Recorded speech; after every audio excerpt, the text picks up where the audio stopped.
Hey everyone, and welcome to another deep dive with us.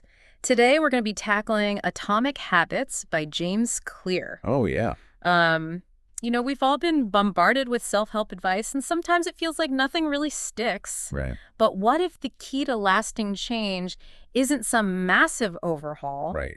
but tiny, almost invisible tweaks? Hmm.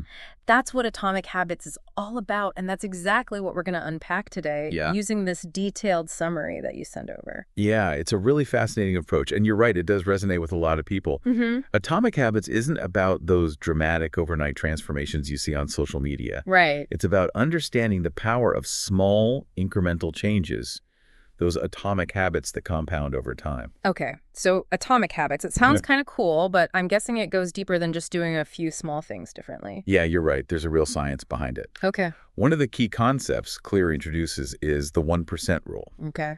Imagine improving just 1% each day. It might not seem like much in the moment, but over time, those tiny gains add up to significant progress. So it's like that saying, Rome wasn't built in a day. Exactly. But honestly, if it's all about these tiny changes, when do you actually start seeing those big results? That's where Clear's idea of the plateau of latent potential comes in. And this is where it gets really interesting. Okay. Think about it. You put in the effort you're making, those 1% improvements, but for a while, it seems like nothing's happening. Yeah. You hit this plateau. Mm-hmm. It's actually a natural part of the process, and it's often where people give up. Oh, I totally get that. You think, I'm doing all this work, where are the results? Yeah. It can be super discouraging. Exactly. Yeah. But what Clear explains and what research on delayed gratification backs up Okay. is that if you push through that initial plateau, if you keep making those small changes consistently, you eventually break through to a point of exponential growth. This is fascinating. I've never thought about it that way before. So it's not just about making small changes. It's about having the patience and persistence to stick with it even when you don't see immediate results. Precisely. And that's where Atomic Habits takes a turn that really sets it apart from other self-improvement advice. Okay. Cleary argues that instead of fixating on goals, we should focus on building systems. Okay. Systems over goals. That's an intriguing concept. I'm a little skeptical, to be honest. Okay. Isn't setting goals still important? I mean, how do you know what you're working towards if you don't have a goal in mind?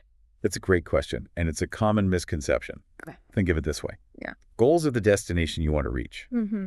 Systems are the roadmap, the vehicle, the fuel that gets you there. Okay. Goals give you direction, but systems provide the structure for consistent action. So it's like, I could have a goal of running a marathon, but without a system for training, for getting those runs in consistently, Right. the goal is just a wish. Exactly. It's the system, the regular training schedule, the proper nutrition, Mm-hmm. the rest and recovery. All those things combined that actually get you race ready. Okay, I'm starting to see how that distinction plays out. So the system is how the nitty-gritty of actually making things happen. What about an example from everyday life? Could you give me a situation where focusing on the system makes a bigger difference than just focusing on the goal? Absolutely. Let's say your goal is to write a novel. Okay. That's fantastic. Yeah. But it can feel incredibly daunting. Right. A system for achieving that goal might be writing for just 30 minutes every morning before work. Okay. It might not seem like much, but it's the consistent action, the habit built into your routine that gets the book written. This is making a lot of sense now. It's not just about the big ambitious goal. It's about the daily actions, the systems we put in place that actually move us closer to those goals. Right. And those systems are built on habits, right? Right. And that's where Clear dives into this really powerful concept, Okay. identity-based habits. Okay. It's the idea that lasting change starts with shifting your identity, not just your actions. So instead of aiming to lose weight, you shift your thinking to, I am a healthy person who makes healthy choices.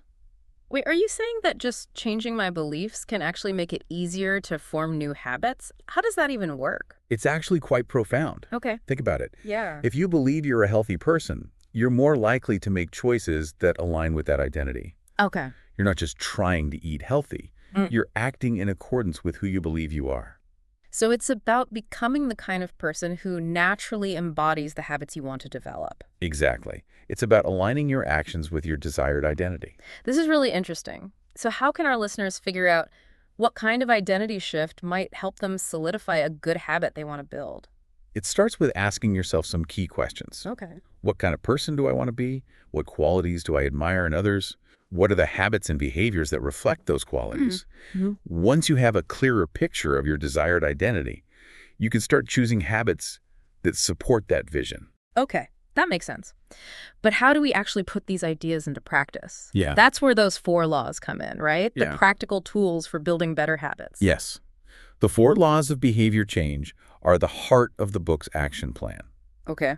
They're not just random tips. They're based on a deep understanding of human psychology and how habits are formed. So let's dive into those laws, starting with Law 1.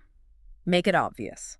This law is all about the cue, the trigger that initiates a habit. Mm-hmm. If you want to build a new habit, you need to make the cue clear and obvious. Okay. Instead of vaguely saying, I'll meditate more, you get specific. Right. After I pour my morning coffee, I will meditate for 5 minutes in my living room. Okay. That's an intention, making it crystal clear when and where the habit will happen. So you're not just hoping you'll find the time or motivation to meditate. You're building it right into your existing routine.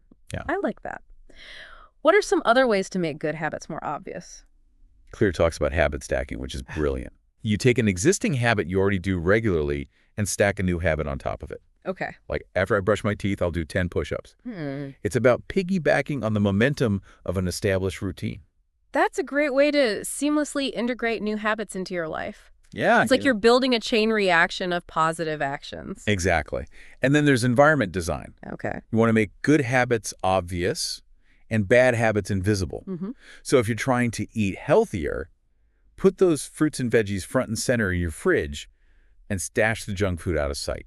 Out of sight, out of mind. It sounds simple, but I can definitely see how that would make a difference. It's about reducing the friction, making it as easy as possible to choose the good habit over the bad one. Okay. And speaking of bad habits, if you're trying to break one, the inversion of this law is to make it invisible. Okay. Reduce your exposure to those cues that trigger the bad habit. So if I'm trying to cut back on social media, maybe I delete the apps from my phone or put my phone in another room to make it less accessible. Exactly. You're making it harder to mindlessly scroll Mhm. and giving yourself a chance to make a more conscious choice. Okay, that makes sense. So we've made it obvious. Now what? Now we need to make it attractive. That's law 2. All right, Law 2. Make it attractive. This is where it gets really interesting for me. We're talking about tapping into our desire for pleasure, right? Making good habits something we actually look forward to doing. Exactly. Our brains are wired to seek rewards and avoid pain. Right. So if we can link good habits with positive emotions, they become much more appealing and, as a result, easier to sustain. Okay, but how do we actually make those good habits feel more rewarding? I mean, some habits like exercise or eating healthy don't always feel super enjoyable in the moment. That's where a little creativity comes in. Mm-hmm. Clear talks about a technique called temptation bundling, which I absolutely love. Okay. It's about pairing something you want to do with something you need to do. Okay. So let's say you enjoy watching a particular TV show, Mm-hmm. but, you need to get more exercise. Okay. You could bundle those 2 activities. Yep. Only allow yourself to watch that show while you're on the treadmill or elliptical. That's brilliant. It's like you're tricking your brain into associating exercise with something you already enjoy. Exactly. You're making the habit more attractive by linking it to something pleasurable. Another powerful technique is to leverage the influence of our social circles. I've heard that we tend to adopt the habits of those around us. Is that what you're getting at? Yes. We're social creatures, and we're naturally influenced by the people we spend time with. Right. So one of the best ways to make a good habit more attractive is to surround yourself with people who already embody that habit. Okay. If you want to join a running club. If you want to eat healthier, connect with people who prioritize healthy eating. It's like finding your tribe, people who support and inspire you to be your best self. Now, when it comes to breaking bad habits, how do we use this principle of attraction? Or should I say, lack of attraction? The inversion of make it attractive is to make it unattractive. It's about shifting your perspective on the bad habit, highlighting its negative consequences, rather than its fleeting rewards. So instead of focusing on the temporary pleasure a cigarette might bring, I'd focus on the long-term damage to my health and how it makes me smell. Exactly. You're reframing the bad habit to make it less appealing. And you can also use social influence to your advantage here. Okay. Surround yourself with people who support your decision to break the bad habit and distance yourself from those who might tempt you to slip back into old patterns. So it's like building a support system that reinforces your commitment to change. Okay, this is all really helpful. What's next in our habit building toolkit? Law 3, make it easy. Oh, I like this one already. I'm all about making things easier. So how do we make good habits easier to do? One of Clear's most powerful strategies is the 2-minute rule. Okay. It's deceptively simple. Start with a version of the habit that takes less than 2 minutes to do. Okay. Instead of work out for an hour, start with do 10 push-ups. Instead of read a chapter, start with read 1 page. I love this. It's all about lowering the barrier to entry, right? Making it so easy to start that you can't say no. Exactly. And once you've overcome that initial inertia, you're much more likely to keep going. It's about building momentum through small, consistent actions. So instead of getting overwhelmed by this huge goal, you break it down into these tiny, manageable steps. That makes a lot of sense. What are some other ways we can make good habits easier? Environment design plays a big role here. Think about ways to make your environment work for you, not against you. Okay. If you want to eat healthier, prep your meals for the week on Sunday so you're not scrambling for unhealthy options when you're busy. Right. If you want to exercise more, lay out your workout clothes the night before so you're ready to go in the morning. It's like setting your future self up for success, right? Exactly. And don't underestimate the power of technology and automation. Use apps to track your progress, set reminders, or even automate certain tasks. For example, set up automatic savings deposits to make saving money effortless, or use meal planning apps to simplify healthy eating. So we're making it as easy as possible for those good habits to take root. But what about breaking bad habits? How do we make those harder to do? The inversion of this law is make it difficult. Okay. We want to increase the friction associated with bad habits. Okay. So if you're trying to reduce screen time, keep your phone in another room, delete social media apps, or use website blockers to limit your access to distracting sites. And Clear also talks about those commitment devices, right? Like giving your friend $100 and telling them to donate it to a charity you hate if you don't achieve your goal. Exactly. It adds an extra layer of accountability and makes the consequences of slipping up much more tangible. All right, so we've made it obvious, attractive, and easy. What's the final piece of the puzzle? Law 4, make it satisfying. This is all about reinforcing those good habits and making them stick. Okay. Our brains are wired to seek pleasure and avoid pain. So if we can make a habit feel rewarding, we're more likely to repeat it. But some habits, like saving money or doing chores, don't exactly scream instant gratification. How do we make those kinds of habits feel more satisfying? One way is to focus on immediate rewards. Find a small way to treat yourself right after completing the habit. Something that reinforces the positive association with the action. Okay. If you finish a tough workout, maybe you treat yourself to a relaxing bath or a healthy smoothie you really enjoy. If you stick to your budget for the week, maybe you transfer a small amount of money into a fun money account. It's like a little pat on the back for a job well done. Exactly. Another powerful strategy is habit tracking. Okay. Use a visual tracker like a calendar, an app, or even a simple spreadsheet to mark your progress each day. Seeing that chain of successful days can be incredibly motivating. It's like a visual representation of your commitment and consistency. I can definitely see how that would be a powerful motivator. Absolutely. And finally, Clear emphasizes the importance of never missing twice. Okay. We all slip up sometimes, it's inevitable. But the key is to prevent that slip up from turning into a full-blown relapse. If you miss a day, don't beat yourself up about it. Just get back on track the next day and keep going. So it's about being forgiving of yourself, but also staying committed to the process. Exactly. And when it comes to breaking bad habits, the inversion of this law is make it unsatisfying. Okay. One way to do this is through accountability. Okay. Tell a friend about your goal and ask them to check in on you, or find an accountability partner who's also trying to break a bad habit. It's amazing how much more motivated we can be when we have someone to share the journey with. It's true. And don't underestimate the power of negative reinforcement. Okay. If you do slip up, create a consequence for yourself that you really don't like. Yeah. Maybe you have to donate money to a cause you disagree with, or do an extra chore you hate. It's about making those bad habits less appealing and associating them with something unpleasant. Okay, so we've covered the 4 laws of behavior change and their inversions. This is some seriously powerful stuff. Have you ever used these laws in your own life? Absolutely. And I can honestly say they've made a huge difference for me. One of the things I struggled with for years was procrastination. I would put things off until the last minute, and it would create so much stress and anxiety. Then I started applying the 4 laws. Okay. I made my tasks more obvious by creating detailed to-do lists and scheduling specific times to work on them. I made them more attractive by using temptation bundling. I would only allow myself to listen to my favorite podcasts or music while I was working.